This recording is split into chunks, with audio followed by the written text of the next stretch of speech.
Ngayong araw nga guys ay andito ako sa bus terminal ng Naga City. Kasi nga dumating na yung in-order kong helmet vending machine. Pagdating nga namin dito ay agad naming hinanap ang office ng Superlines. Almost 40 minutes nga kami naghanap kung saan yung office nila. Dahil hindi namin alam, nagtanong-tanong kami at yung ibang natanungan namin ay hindi rin alam ang kanilang office. Buti na nga lang ay may natanungan kaming isang babae at itinuro sa amin kung saan banda yon. Medyo may kalayuan nga yung office nila dito sa bus terminal. Buti na nga lang ay gamit natin itong motor na si Fury. Kaya hindi kami nahirapan sa pagpunta. Pero nahirapan kami sa paghanap. At pagkakuha nga namin ay medyo may kalakihan nga itong helmet vending machine. Kaya kinailangan naming maghanap ng tricycle para madala sa bus station. After ilang minuto nga ay may nahanap na kaming tricycle. Dito nga ay isasakay na ang ating vendo sa tricycle papunta ng bus terminal. Ilalagay na ang ating vendo dito sa likod.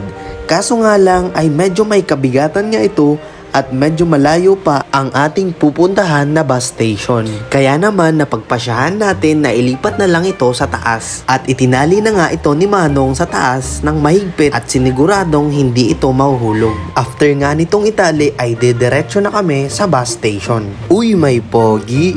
Pero may mas pogi. At dito nga ay papunta na kami sa bus station. At yun na nga, habang bumabiyahe na kami ay medyo na-excite nga ako sa mga susunod na mangyayari dahil hindi ko nga alam kung paano i-manage at mag-start ng ganitong business. Fast forward na nga tayo guys ay nakarating na tayo dito sa terminal. At syempre inalis na naman ni kuya yung mga pantali para maibaba na ang ating helmet vending machine. At dito nga kinailangan na ni Papang sumabay sa bus kasama ang ating vendo. At ako ay babiyahe na naman pabalik ng Iriga. At habang ako'y nasa biyahe ay nakaramdam ako ng gutom. Kaya naisipan ko munang mag-stop over dito sa nadaanan kong McDo. Sino ba namang hindi magugutom sa almost 1 hour na paghahanap hanggang makarating ang ating vendo at may sakay sa bus. Kaya naman pagpasok ko ay umorder agad ako at naghanap ng mauupuan.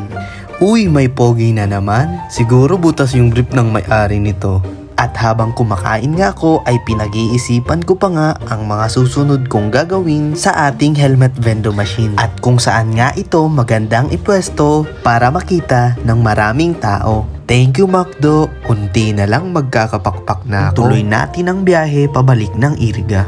Pero wait lang, baka maiwan ang phone ko. Fast forward na nga natin ay nakarating na kami dito sa bahay at pinapasok na nga yung ating helmet vendo. At yun na nga, for the smile pa ako dyan kasi nga tuwang-tuwa nga ako na dumating na yung in-order naming helmet vending machine. Bibitinin ko muna kayo, see you na lang sa next video.